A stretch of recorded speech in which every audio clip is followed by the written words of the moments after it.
欢迎来到巴巴娱乐呀频道，请订阅频道，所以大家不要错过当天最热门的新闻。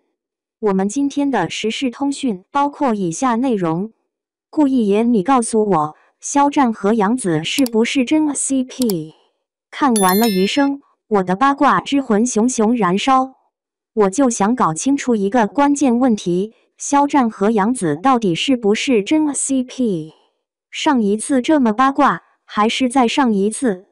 韩剧《太阳的后裔》热播，火爆亚洲。柳时镇和姜暮烟的爱情让千万人磕得死去活来，难以自拔。看完了剧中人的分分合合，广大观众又开始关注起了演员本人。宋仲基和宋慧乔几次辟谣说只是普通朋友，力图撇清关系，但人民群众的眼睛是雪亮的，总觉得两人之间有猫腻，爱情的小火花滋滋啦啦，电翻了一众看客。也可能是太喜欢柳时镇和姜暮烟了，总觉得现实中不能修成正果，就不是真正的圆满。我当时也觉得演员之间是有情愫的，光靠演技是难以做到天衣无缝的。当时宋慧乔一再否认，我认为有两个原因。一个是虽然和宋仲基有情，但还没有到谈婚论嫁的阶段，官宣的话，如果其后分手就会比较被动，毕竟在感情里，女方是比较弱势的。一个是宋慧乔的两个前任都是合作伙伴，因戏生情，被认为是不够专业，被韩国人大家嘲讽。但其实因戏生情有什么不对？演员再专业，也是活生生的人，有情绪有感知，再美再帅，也会对感情有渴望，对家庭有憧憬。一些狂热的粉丝，特别是男明星的女友粉，叫嚣着你永远属于我们，道德绑架偶像，不允许他们恋爱结婚，在我看来是匪夷所思的事情。粉丝再多，也是数字上的，是虚拟的，是不能满足实实在在的情感需要的。比如天王刘德华早就和朱丽倩结婚，却一直遮遮掩掩，拒不承认，50多岁才敢生儿育女，这是一种巨大的悲哀。宋仲基当时应该是很爱宋慧乔的，两个人当年也是甜甜蜜蜜。凌晨，迅雷不及掩耳，两个人不仅官宣了感情，而且直接公布了婚讯。两人成婚，婚礼温馨又唯美，大咖云集。我看好的 CP 成功了。那天早上，我看到新闻时，兴奋地叫了一声，还特地发了一个朋友圈。见证美好是一件幸福的事情，只可惜我猜到了这个婚姻的开始，却没有猜到结尾。2年后，两个人竟然以离婚散场，而且还闹得并不体面，震惊世人。真相究竟如何，恐怕只有他们自己知道，只能安慰自己，起码他们爱过。话虽如此，一对天作之合，这样的狼狈收场，真的让人意难平。今年春天，我还写了5篇长文，来纪念这曾经的宋夫妻。宋慧乔，就这；宋慧乔，就这；宋慧乔，就这；宋慧乔，就这；宋慧乔，就这。不能相濡以沫，那就各自安好吧。余生里的肖战和杨紫，给了似曾相识的感觉。严肃地说，姐不轻易磕 CP， 至今只磕过3对，一对是合了又悲了的宋 CP， 另2对其实是没多少可能性，但我觉得他们应该是心动过，只可惜不是在对的时间遇见对的人。其实后来一对2搭了，但因为可能是男方已经放下了，没有了那种朦胧的情绪，剧也就不好看了。不知道你有没有猜出来他们是谁？落花有情，流水无意，错过了就是错过了。但肖战和杨紫不一样，他们都没有恋情爆出，男未娶女未嫁，而且都是30岁的人了，过了游戏感情的年纪，是有修成正果的可能性的。当然，男未娶女未嫁的多了，并不是所有的对手男女演员都的被按头真正谈恋爱。肖战和杨紫的 CP 粉众多，主要还是他们在余生里的表现太自然逼真了。如果是纯演的，有点过于高看他们，特别是男主的演技。这句话没有贬义，不是觉得肖战演技差的意思。我上一篇文章里说过，肖战和杨紫具有绝佳的 CP 感，他们各自的角色塑造里都有可圈可点之处。到了双人互动的场景里，产生了1+1大于2的效果，诞生了诸多的名场面，比如天台爱情、古镇旅游、民宿搞笑等，爱情里的酸酸甜甜展现的纤毫毕现。其实这样沉浸式的表演，对于演员的要求是比较高的，他会逼着演员调整到剧情所要的状态，保持和剧中人一样的感情浓度，发自内心的哭和笑，非常消耗演员自身的情绪。杨紫是专业演员，演了不少小甜剧，但也坦言林之孝让她出戏很难。11.06生日那天我杀青了，也哭了。这几个月我俨然已经成为了林之孝，真的脱离的时候比想象中要痛苦，我缓了很久生。而对于肖战这样表演经验很少的人来说，这种献祭式的演法更虐心。他其实就是货真价实的谈了一场既属于自己又不属于自己的恋爱。杀青就是梦醒，我相信对于他来说其实更难。但如果这样亲密的感情戏他都能抗住的话，那他就是战胜了自己，未来可期。不过以后再有类似的表演，对他来说更多的是技巧，而不是真心了。毕竟初恋的悸动是无可代替的。成年男女在剧组里待好几个月，每天亲亲抱抱举高高，自我代入度很高，很难分清楚哪是戏里哪是戏外。特别是肖战这样的感情经历不算丰富的人，久旱逢甘霖，哪里分得清是这人工雨还是天然雨？肖战的粉丝们不要打我，我只是就事论事而已。你们的哥哥是人不是神，是人就会有七情六欲，就会有喜怒哀乐。除了为自己的爱人，他没有义务为任何人守身如玉。谈恋爱、结婚生子是他的权利，任何人无权剥夺。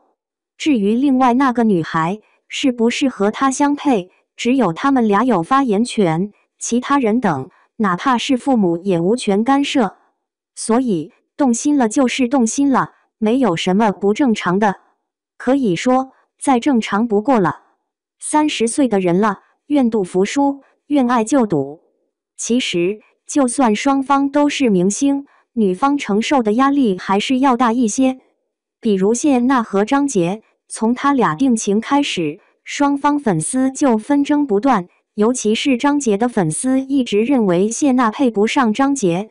说实在的，谢娜聒噪肤浅的主持风格我也并不欣赏，但是人家两口子之间的事情，粉丝就不要越俎代庖，操用不着的闲心了。再不相配，人家孩子都生了3个了，管你毛事？嫌吃萝卜淡操心。跳过过程先说结果。如果肖战和杨紫是真的，那杨紫被网暴的可能性更大。一个原因是肖战粉丝里有太多男粉、女友粉，对于偶像的恋情会十分排斥；一个是杨紫不是美艳逼人型，会有很多人攻击她的长相身材，认为和肖战不相配。如果想要修成正果，长路漫漫啊！男方要有担当，进行抉择，要和流量、利益进行切割。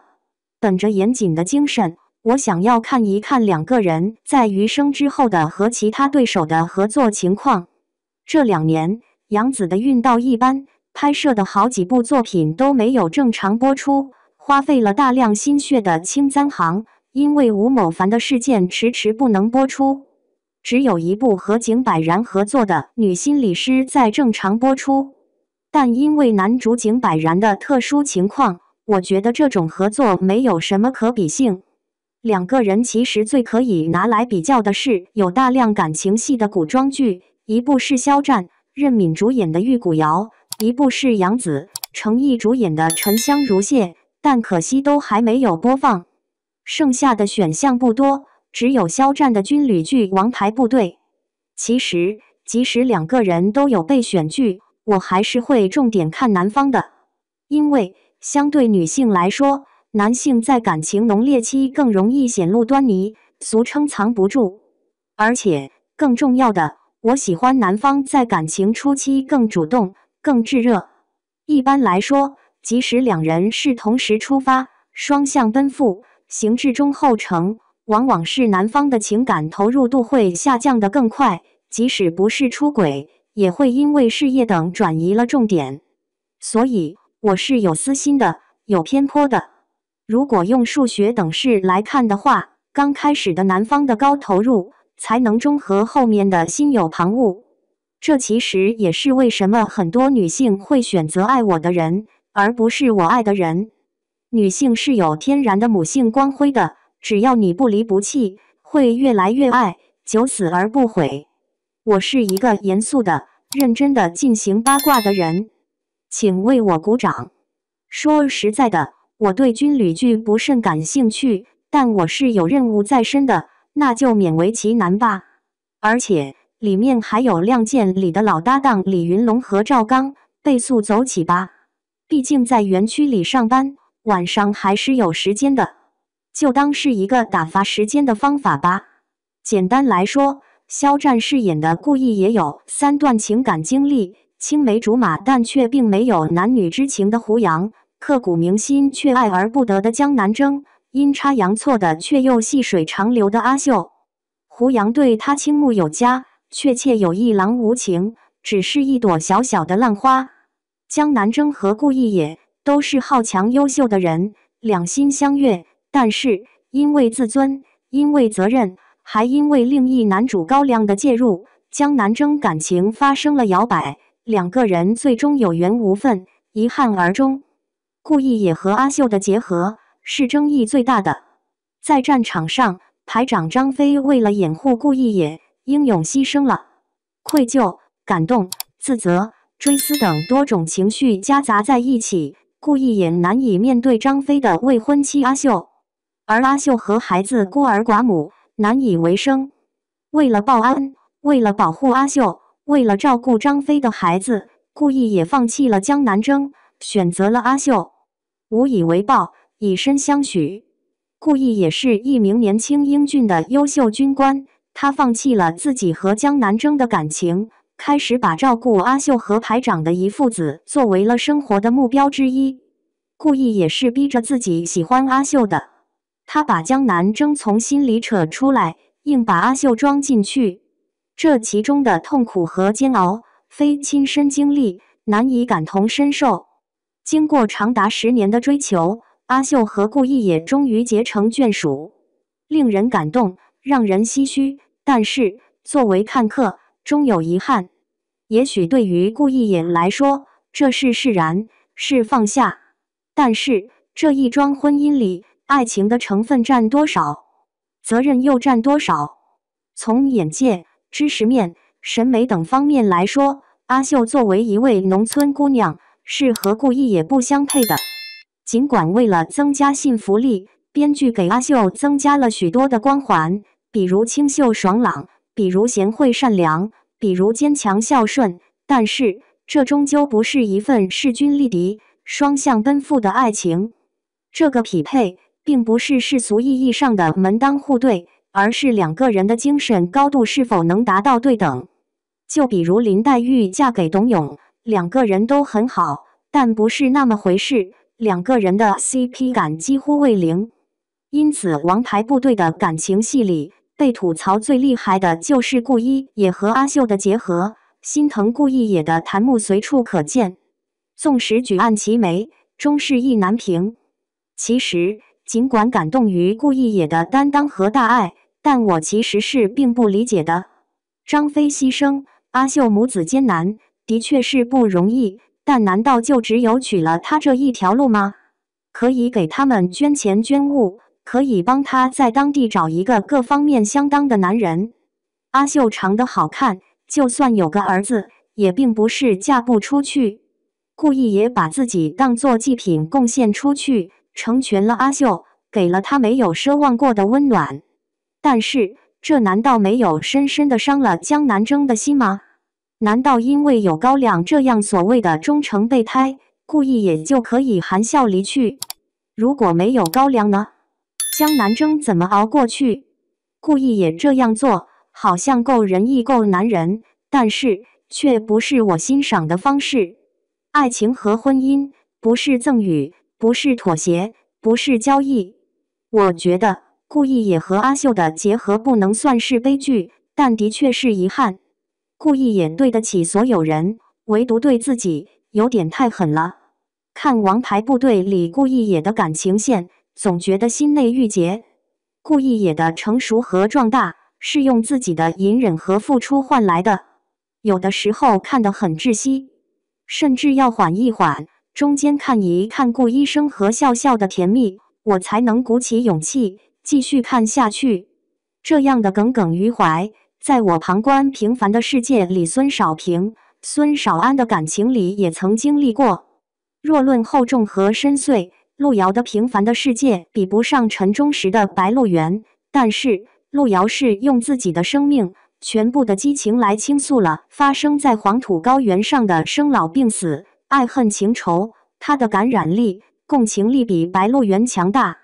可以说，出生于70、80年代的人，特别是北方人，没看过平凡的世界不多。最打动我的，也是最意难平的是孙少安和田润叶、孙少平和田晓霞的感情经历。孙少安和田润叶是青梅竹马的小伙伴，但田润叶的父亲是双水村的支部书记，家境比孙家好得多。润叶长大后成了县城里的小学教师，但他依然喜欢孙少安，而且勇敢地表达了出来。但是孙少安退缩了，最终娶了不要彩礼的秀莲。润叶万念俱灰，嫁给了自己并不爱的司机徐向前。这份刻骨的遗憾，我在《疫情之下，小业主的崩溃就在一瞬间》也写过。如果说孙少安和田润叶是遗憾，那么孙少平和田晓霞就是伤痛。孙少平是贫寒的农家子弟，但他要强努力，挣扎着往上走，遇到了他原本以为可望而不可及的女神田晓霞。他对她无比的渴慕，但又无比的自卑。庆幸的是，田晓霞并不嫌弃他的身份地位，也热烈地爱上了这个俊秀张扬的昔日的同学。只可惜，幸福来得极热辣又短暂。田晓霞因公牺牲，孙少平陷入了巨大的痛苦和空虚里。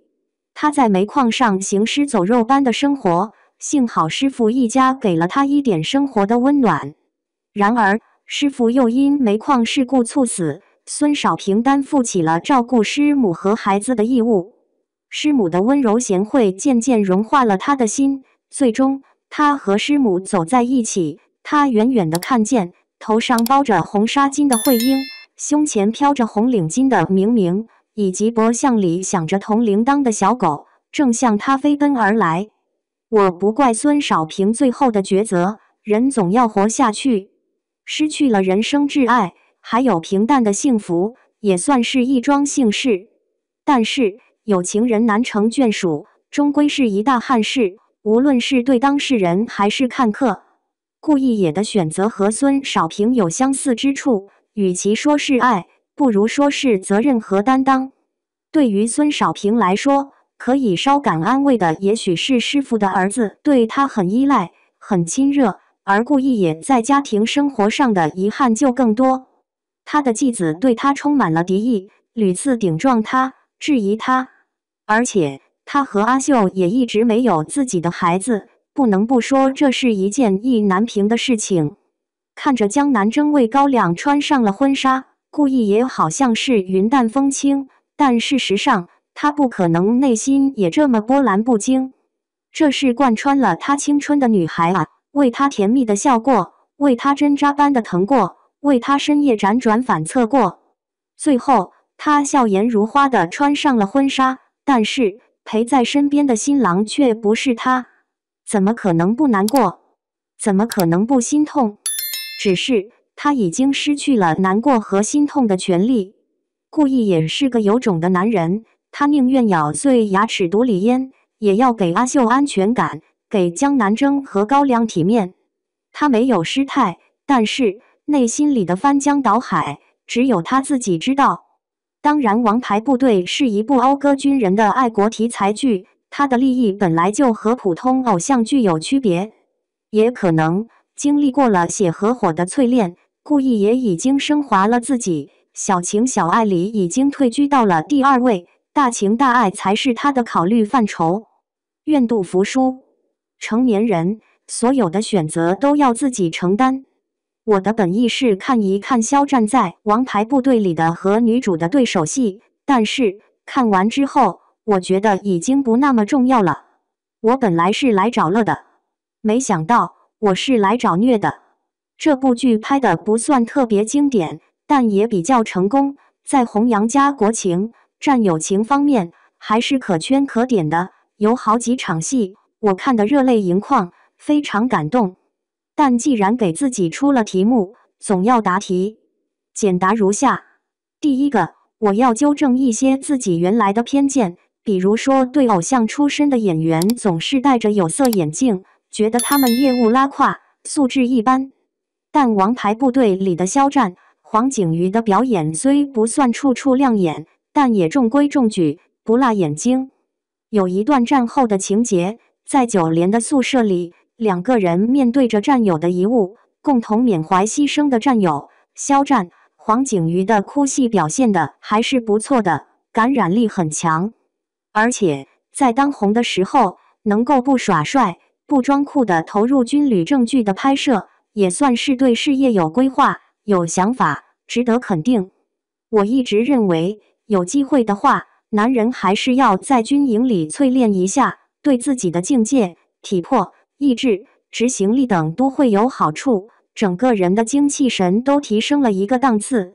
第二个，《王牌部队》里的感情戏不是重点，即使有，也是点到为止，没有像《余生》一样密集的亲密戏，没有什么可比性。最重要的是，虽然在《余生》里让我们看到了2位演员的珠联璧合，产生了浓浓的化学反应，直接让人上头，媒婆身份上线，八卦之心燃烧。但是事实的真相如何，除了他们自己，谁也难以说清。同床共枕的人，你都不一定搞清楚他在想什么，何况这些云端的明星呢？娱乐圈的爱情和婚姻势必更加复杂多变和难以捉摸。只不过我们爱上了别人的爱情，太想让这份浪漫和美好都照进现实。正如宋仲基坦言柳时镇比他完美，肖战也说顾魏比他优秀。现实里的男人能不能像电视剧里的男主那样有担当、有责任，成就一份世人都艳羡的感情？那只有他们自己知道，只有时光可以验证。真的在一起是一件喜闻乐见的好事，我们一起见证了一份美好爱情的萌芽。不在一起也是他们的权利和自由，任何人都无权干涉。余生里的爱情纯粹而美好，让我们看到了爱情最初的模样，不功利，不油腻，如同夏日里的星河，含苞待放，亭亭玉立，宛在水中央，让人不由得更加贪心，期待它尽情绽放的模样。最后，我不负责任的斗胆猜测一下，我觉得肖战和杨紫有60%的可能性在一起了，因为眼神和动作是很难骗人的。人有3样东西难以隐瞒：咳嗽、贫穷和爱。你想隐瞒却欲盖弥彰。立个 flag， 希望能见证奇迹。